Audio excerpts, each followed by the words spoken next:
जय हिंद दोस्तों, मैं आरबी तिवारी आप सभी के बीच अपने क्लास एथिक्स कंपटीशन में स्वागत करते हैं।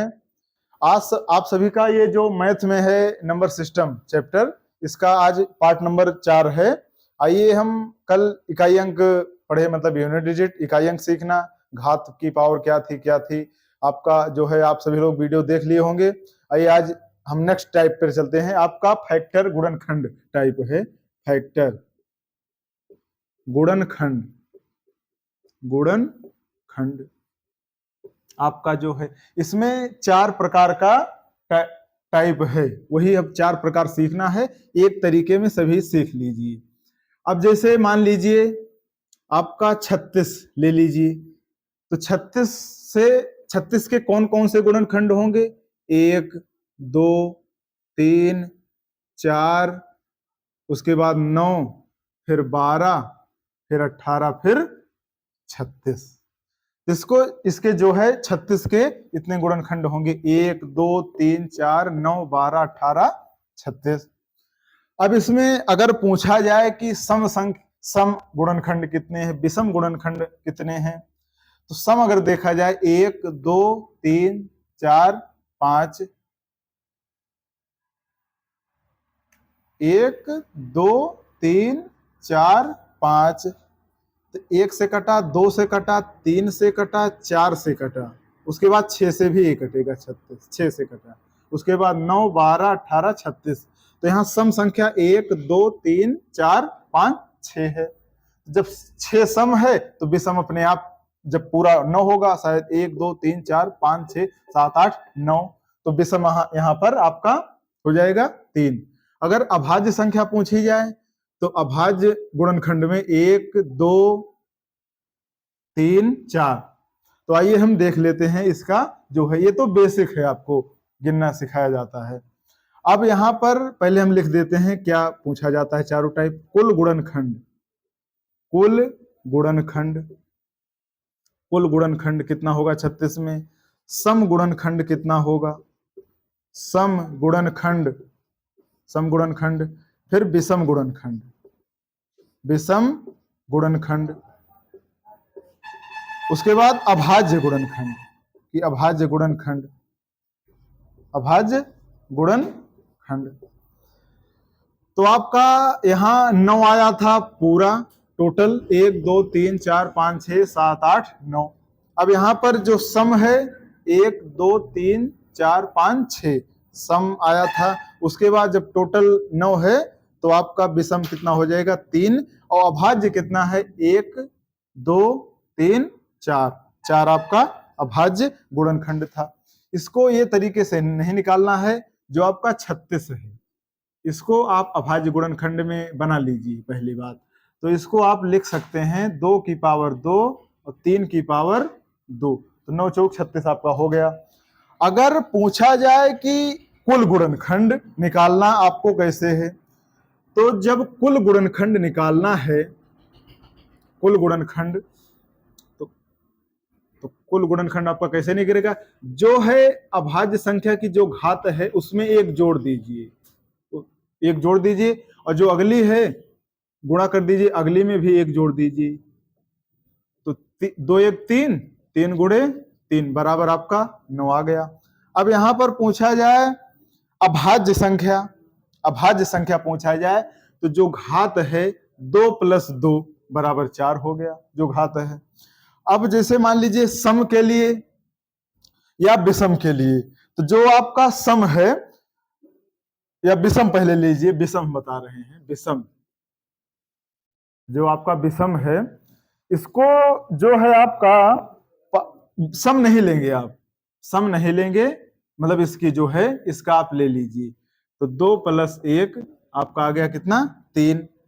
तो जो 3 आ गया और उसके बाद सम 6 ही आएगा। आइए इसको हम पूरा लिखा देते हैं एक बार, तो आप अपना लगाइएगा। तो हम इसको रोको,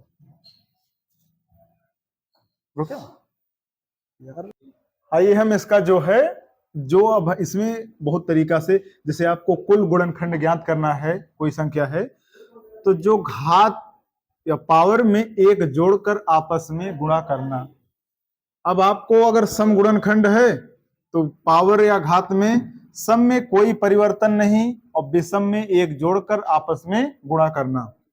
अब अगर विषम गुणनखंड ज्ञात करना है, घात सम नहीं लेते, विषम में एक जोड़ते हैं। अब जो है अभाज्य गुणनखंड है, अभाज्य संख्या की घात लेना है आपको। तो अब जैसे मैंने अभी 36 का बताया था, आपको उतना 36 अभी समझ में नहीं आया होगा। आइए हम 144 का लेते हैं। 144 का चारों आपको बताना है कि आपका कुल गुणनखंड, सम गुणनखंड, विषम गुणनखंड और अभाज्य गुणनखंड।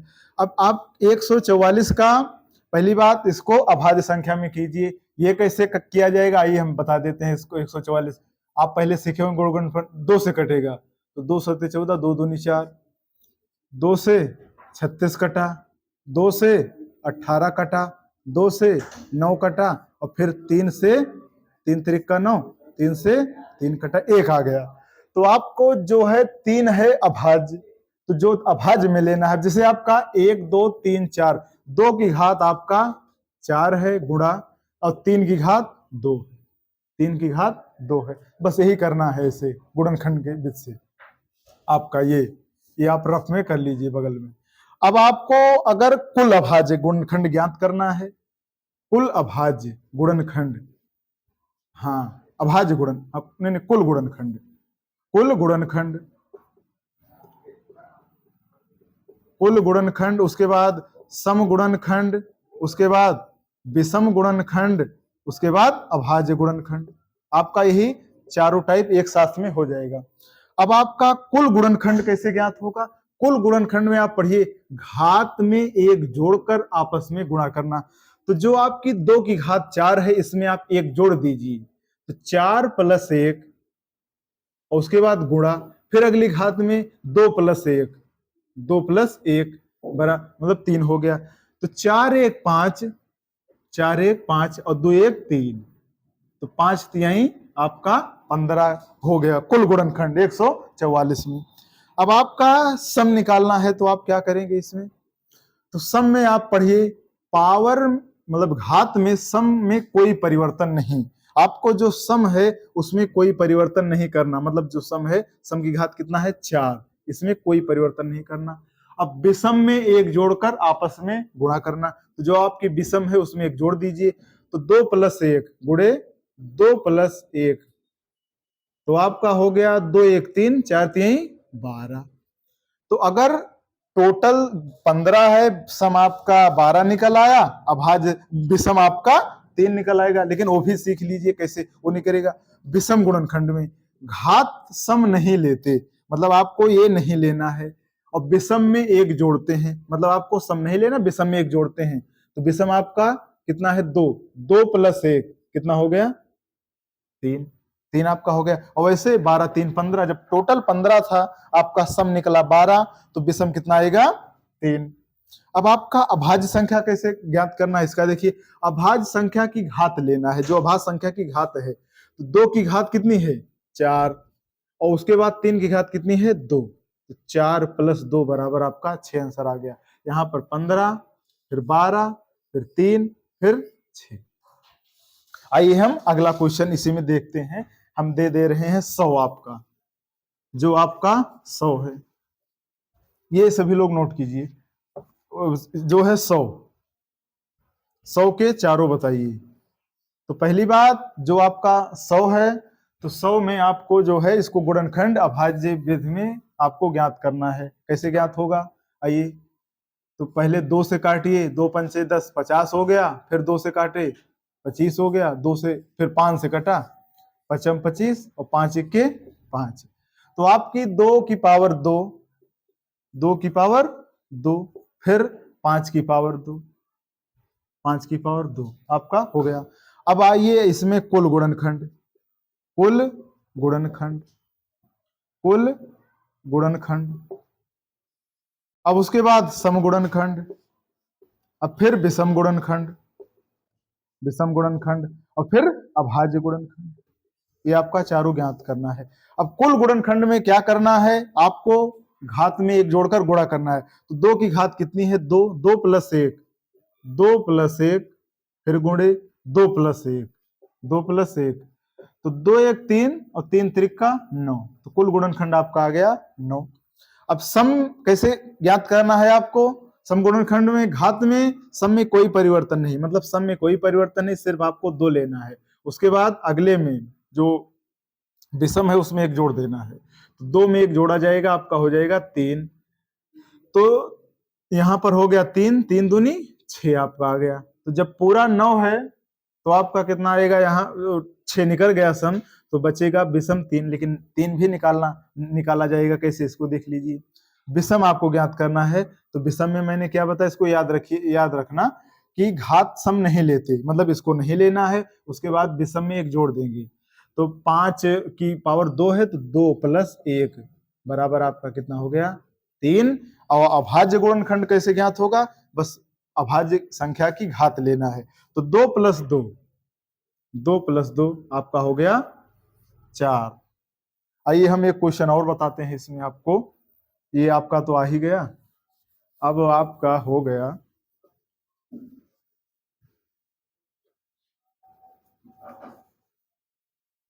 अब हम दे देते हैं, मान लीजिए 12 ले लीजिए, बहुत छोटी संख्या है, तो इसको गुणनखंड विधि से आप अभाज्य संख्या में बनाइए। 12 को कैसे?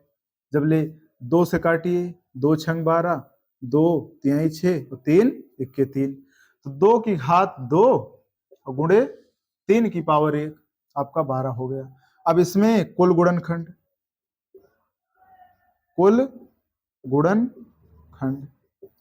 सम गुणनखंड और विषम गुणनखंड और अभाज्य गुणनखंड। तो कुल गुणनखंड में कुछ नहीं करना, बस घात में एक जोड़कर गुणा करना है। 2 + 1, 2 + 1 और फिर 1 + 1, 1 + 1, तो 2 1 3 और 1 + 1 2, तो 3 दूनी 6 हो गया। अब आपका सम कैसे निकलेगा? सम में बताया गया कि घात में सम में कोई परिवर्तन नहीं करना। सम में कोई परिवर्तन नहीं मतलब यहाँ पर 2 ले लेना है, उसके बाद गुणे, और जो विषम है उसमें एक जोड़ देना है, तो 1 + 1, तो 1 + 1 2, 2 दूनी 4। जब पूरा 6 है, सम आपका 4 निकला, तो विषम अपने आप डायरेक्ट 2 हो जाएगा। लेकिन कैसे निकला, ये इसको देखते हैं विषम वाला। विषम में कैसे है कि घात सम नहीं लेते, इसको नहीं लेना है, इसमें एक जोड़ देना है, तो 1 + 1 बराबर कितना हो गया? 2। अब अभाज्य कैसे लेना है? 2 + 1 घात जोड़ लेना है, तो 2 + 1 बराबर आपका हो गया 3। कुल में 6 आया, सम में 4 आया और विषम में 2 आया और भाज्य में 3 आया। आइए हम अगला टाइप हम अब सीखते हैं, अब इसको मिटाते हैं।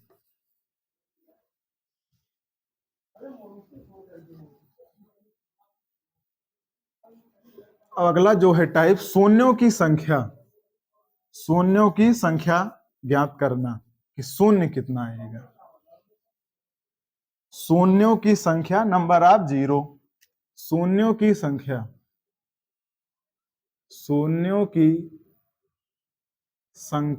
ज्ञात करना, नंबर ऑफ जीरोज। अब आपका जैसे शून्यों की संख्या में जैसे पूछा जाए यहाँ पर 100 में कितने शून्य हैं, 100 में कितने शून्य हैं, तो आपको 1 और 2, तो यहाँ पर आंसर कितना हो जाएगा? 2। अब आपका जैसे मान लीजिए पूछा जाए कि 450 में शून्यों की संख्या कितनी होगी, तो आपका 450 में बस एक शून्य दिख रहा है, तो आपका हो जाएगा ये। अब अगला देखते हैं हम। अब मान लीजिए कि 457 में शून्यों की संख्या आपका कितना होगा। अब इसमें 457 जो है, इसमें शून्य है ही नहीं, तो शून्यों की संख्या कुछ नहीं होगा, तो यहाँ 0 आंसर आएगा, मतलब कोई नहीं शून्यों की संख्या। अब अगला हम इसी में देखते हैं, मान लीजिए 75 07 और 03800 में शून्यों की संख्या क्या होगी। अब आपको इसमें शून्यों की संख्या ज्ञात करना है, जैसे 1 2 3 4, यहाँ पर 4 नहीं होगा। यहाँ पर शून्यों की संख्या से हमको मतलब है कि जो लास्ट में हो शून्य, 20 से हमको कोई मतलब नहीं है। तो यहाँ पर 1 शून्य और 2 शून्य आएगा। तो यहाँ पर शून्यों की संख्या कितना हो गया, चाहे जितना भी अंक हो आपका 2 आंसर होगा। अब हम आइए अगला देखते हैं। अब मान लीजिए 7700 प्लस 70 में शून्यों की संख्या कितनी होगी। अब आपका जैसे अब 7700 प्लस 70 में शून्यों की संख्या कितनी होगी। अब जैसे आप 1 2 3 मत आंसर दे दीजिए। अब जैसे इसमें इकाई अंक पर ध्यान दीजिए, तो 0 प्लस 0 1 तो हो गया। अब उसके बाद 7 प्लस 0 जोड़ा गया, 7 आ गया। तो आपका इसमें सिर्फ एक ही आएगा। आपको यदि नहीं विश्वास, इसको जोड़ लीजिए, 7700 और प्लस 70, तो 7 0 7 और 7। यहाँ पर 77 70 में शून्य की संख्या कितनी है, सिर्फ एक। तो आपका आंसर यहाँ कितना आएगा, 1। आइए हम अगला इसी में देखते हैं। हालांकि आइए हम अगला देखते हैं इसी में, शून्यों की संख्या में आपका ले लीजिए 75 गुणे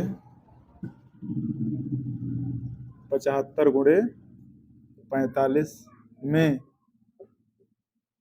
शून्यों की संख्या कितनी होगी। अब इसमें आपको एक चीज ध्यान दे लीजिए, शून्य कैसे बनता है। जैसे शून्य कैसे बनेगा, 2 गुणे 5 बराबर 10। जहां पर 2 और 5 का मल्टीपल होगा, मतलब गुणा होगा, वहीं पर 10 होगा, तभी उसमें एक शून्य मिलेगा। तो अब यहाँ पर देख लेना है, जैसे गुणा में आए आपका, तो जहां 2 5 मिले, एक शून्य बन जाएगा। तो यहाँ पर 5 तो दिख रहा है लेकिन 2 नहीं दिख रहा है, इसमें शून्यों की संख्या बनेगी नहीं, मतलब आपका आंसर इसमें आएगा 0। अब हम अगला मान लीजिए लें, तो अगला क्वेश्चन में देखिए कि 75 गुणे 54 में शून्यों की संख्या। अब इसमें आपको 75 गुणे 54 है, में शून्यों की संख्या ज्ञात करना है। अब यहाँ पर 75 में इसको लिखा जा सकता है, 75 को 15 पचे 75, 15 पचे 75, इसको 54, 2 गुणे 27, 2 गुणे 27। अब इसको इसमें 2 तो बनेगा नहीं, तो आपका ये जो है 5 और 2, तो 5 दूनी 10 हो गया। तो आपका इसमें शून्य कितना आएगा, शून्यों की संख्या 1, और तो बनेगा नहीं। 5 तो है लेकिन 2 नहीं है, जो मिनिमम रहेगा वही आपका आंसर होगा। आइए हम अगला देखते हैं। जैसे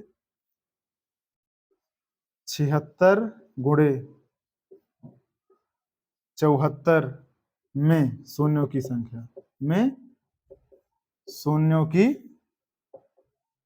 संख्या कितनी होगी।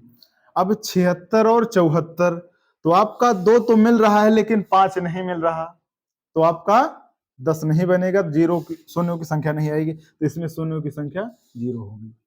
अब हम आइए अगला इसी में देखते हैं आपका शून्यों की संख्या में। जैसे 1000 प्लस 100 प्लस 10 में शून्यों की संख्या कितनी होगी।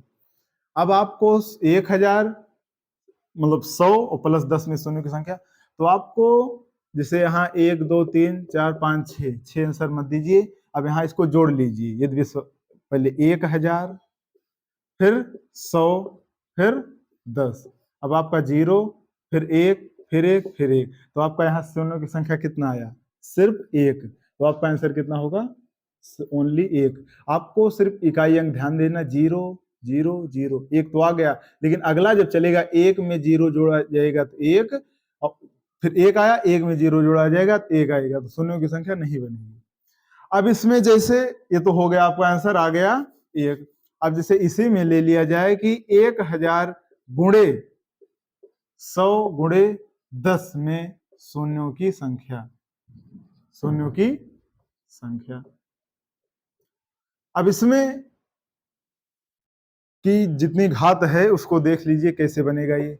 अब इसमें 10 कितना शून्य है, तो जो गुणा है तो इसको पूरा लेना है, 1 2 3 4 5 6। तो आपका यहाँ पर आंसर कितना हो जाएगा, इसमें 6 होगा, लेकिन जोड़ वाले में नहीं होगा, गुणा वाले में लिया जाएगा जितना शून्य है। अब अगला हम देखते हैं, 1000 प्लस 750 प्लस 76 में शून्यों की संख्या, में शून्यों की संख्या कितनी होगी। अब आपको प्लस दिया गया है, जब प्लस दिया गया है तो आपको यूनिट डिजिट में काम करना है। 6 प्लस 0 6 होगा, और 6 में 0 जोड़ा जाएगा 6 होगा, तो इसमें शून्यों की संख्या आएगी नहीं, तो आपका यहाँ पर आंसर 0 होगा। अब यही सवाल अगर ले लिया जाए गुणा में, 1000 गुणे 75 मतलब 750 और गुणे 76 में शून्यों की संख्या, में शून्यों की संख्या कितनी होगी। अब जैसे आपका देखिए 1 शून्य 2 शून्य 3 शून्य 4 शून्य तो बन गया, तो यहां से 3 शून्य बना, यहां से तो 1 अभी है, उसके बाद आप जो 75 है और उसके बाद 76 है, तो यहां से अगर ले लिया जाए कि 15 पचे 75, 15 पचे 75 और गुणे ये तो 10 है ही, और गुणे इसको लिख लीजिए 2 गुणे 2 3 6 2 8 16, 38 दूना 76। अब इसको 2 गुणे 19 लिख लीजिए, 2 गुणे 19 लिख लीजिए, और यहाँ पर जो है 3 गुणे 5 15 लिख लीजिए। अब यहाँ पर देखिए 1 5 और 1 2, 1 10 बना, 1 5 और 1 2 यहाँ पर 10 बना, तो यहाँ पर 1 10 यहाँ पर 10, तो आपका 3 तो यहाँ था, एक ये वाला जो है 3 1 4 4 1 5 5 1 6, इसमें शून्यों की संख्या कितना आया आपका 6। किसमें 1000 गुणे 750 गुणे 76 में शून्यों की संख्या 6 आया। कैसे आया, 1000 में तो 3 है, 750 को हम लिख लेंगे 10 तो है ही, 3 गुणे 5 गुणे 5, तो 3 पचे 15 15 पचे 75, मैंने 10 से गुणा कर दीजिए।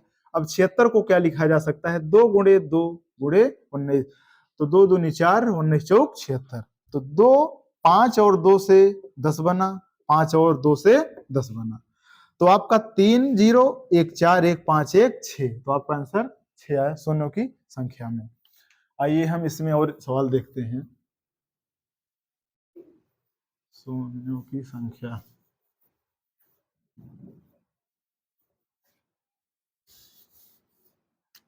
अब जैसे आपका 2 की पावर 125 प्लस 5 की पावर 127 में शून्यों की संख्या ज्ञात कीजिए। आइए जो है आपका अगला सवाल, 2 की पावर 125 प्लस 5 की पावर 127 में शून्यों की संख्या क्या होगा। अब जैसे 2 है और 5 है, अब घात छोड़ दीजिए, तो 2 प्लस 5 आपका हो जाएगा 7, तो इसमें शून्यों की संख्या कुछ बनेगी नहीं, आपका आंसर होगा 0। अच्छा यही सवाल जो आपका है गुणा में दिया जाए, 2 की पावर 125 गुणे 5 की पावर 127 में शून्यों की संख्या, शून्यों की संख्या क्या होगा। अब आपका 2 और 5 से तो 0 बनेगा, ये तो श्योर है, और शून्यों की संख्या, तो जो आपकी घात मिनिमम है इन दोनों में, क्योंकि 2 की पावर 125 और 5 की पावर 125 से ही 125 बार होगा, लेकिन जो 5 की पावर जो 2 बच रहा है यहाँ पर शून्य नहीं है, इसमें जो घात मिनिमम होगी 125, तो आपका यहाँ पर शून्यों की संख्या कितने आएगा 125। आइए हम इसे में अगला दे देते हैं, आपका हो गया, मान लीजिए 5 की पावर 176 गुणे 2 की पावर 180 में शून्यों की संख्या, में शून्यों की संख्या। अब आपका इसमें जो है 5 की पावर 176, 2 की पावर 180, जो आपकी घात में मिनिमम मतलब कम संख्या है वही आपका आंसर होगा। 176 है कि 180, तो आपका 176 है, आंसर कितना होगा? 176 आपका आंसर होगा। अब आइए इसी में आपका एक फैक्टोरियल में आता है गुणनखंडों की संख्या में, उसको हम देखते हैं। फैक्टोरियल में गुणन शून्यों की संख्या पूछता है। अब आपका मान लीजिए 100 फैक्टोरियल, 100 फैक्टोरियल में, 100 फैक्टोरियल में शून्यों की संख्या, शून्यों की संख्या कितनी होगी? अब आपको जो 100 है इसमें तो 2 और 5 जो मिनिमम रहता है उसे से भाग दिया जाता है। एक नियम है, आपको 100 में 5 से भाग करना है। कितना कितना गया? पूरा पूरा 20 बार। अब आप 20 ऐसे रहने दीजिए। अब आपको 20 को जबले से छोटी संख्या ना आ जाए, फिर 20 में आपको 5 से भाग देना है, आपका आ गया 4। तो इससे तो छोटी संख्या है तो आपको अब लेने की जरूरत नहीं है। तो 20 + 4, तो 20 + 4 बराबर आपका हो गया 24। तो यहां पर 100 में शून्यों की संख्या कितना है आपका? 24। अब अगला हम ले लें, मान लीजिए 200, 200 में शून्यों की संख्या, 200 में शून्यों की संख्या क्या होगा? अब आपका जो 200 है, अब 200 को ऐसे निकालिए, 200 को आप 5 से भाग दीजिए पहली बार, तो 5 चौके 20 आपका हो गया 40 बार। फिर आपका 40 आया, इससे छोटा आना चाहिए। 40 में आप 5 से भाग दिए, 8 आया, अभी बड़ा है, फिर भाग दीजिए। 8 को 5 से आप भाग दिए तो 8 इक्के मतलब 5 इक्के 5, 3 से है, 3 से कोई मतलब है नहीं। तो आपका जो है भागफल कितना आया इसमें, तो ही जोड़ लीजिए। तो 40 + 8 48, 48 एक 49। तो आपका 200 में शून्यों की संख्या कितना आया? 49। अब हम आपका 300 दे रहे हैं, उसको आप कमेंट में लिखिएगा आंसर कि 300 फैक्टोरियल में शून्यों की संख्या कितना होगा। 300 फैक्टोरियल, 300 फैक्टोरियल में शून्यों की संख्या, शून्यों की संख्या कितना होगा? ये क्वेश्चन नंबर आपका 1 हो गया। अब दूसरा, अब आपका 750 में, 750 फैक्टोरियल में शून्यों की संख्या क्या होगा? ये भी ध्यान दीजिए। अब आपका आज जो है शून्यों की संख्या पढ़ाया गया, उसके बाद फैक्टर सुनाया, मतलब पढ़ाया गया फैक्टर गुणनखंड। ये जो है सभी लोग इसको पढ़ लीजिए, ज्यादा है नहीं, और प्रैक्टिस कीजिए। हम इसका जब चैप्टर खत्म हो जाएगा सवाल लास्ट में कराएंगे। अब आपका ये जो है सभी लोग वीडियो को जो है लाइक शेयर सब्सक्राइब कीजिए, और वीडियो अच्छी लगे तो नीचे कमेंट भी कीजिए। जय हिंद।